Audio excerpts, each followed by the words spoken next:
And ever since the Cold War, the federal government has had an elaborate plan to keep the government running if the Soviets ever attacked Washington. Over a year ago, I spoke with then President Clinton's counterterrorism czar, Dick Clarke, who has the same job today under President Bush. He told us that when the Cold War ended, they decided to hold on to that plan to keep the government running. We thought that individual buildings in Washington, and indeed perhaps all of Washington, could still come under attack.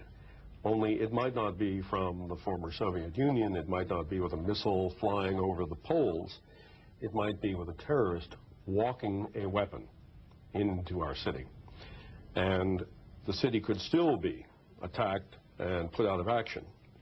And therefore we have developed a new program so that the federal government's emergency capabilities will continue to operate even if Washington doesn't.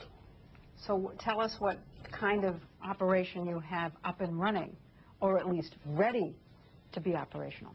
As soon as Washington goes down, the Pentagon, the Justice Department, the FBI, the Coast Guard, all of the key agencies of the U.S. government devolve power to other centers, some secret locations, some urban centers elsewhere, but we have a plan, we have trained people, we exercise it regularly, that if Washington isn't around, the U.S. government continues. So is there a shadow Treasury Department somewhere right now? For every one of our major departments, there's a shadow department somewhere right now. There's a shadow Oval Office? There are facilities where the president could operate, where a future president could operate, and for each of our key departments.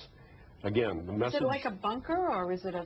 Can you give us any information? It's an elaborate system. And it involves both old-fashioned bunkers and new-fashioned methods. Let's just say that. It's survivable. That's the key point. Well, it seems that parts of this plan was activated, or at least contemplated today, when President Bush was flown from Louisiana to Nebraska, but then deactivated when it was determined not only that it was safe for him to return to Washington, but that it was important that it not look as though our government was crippled and on the run.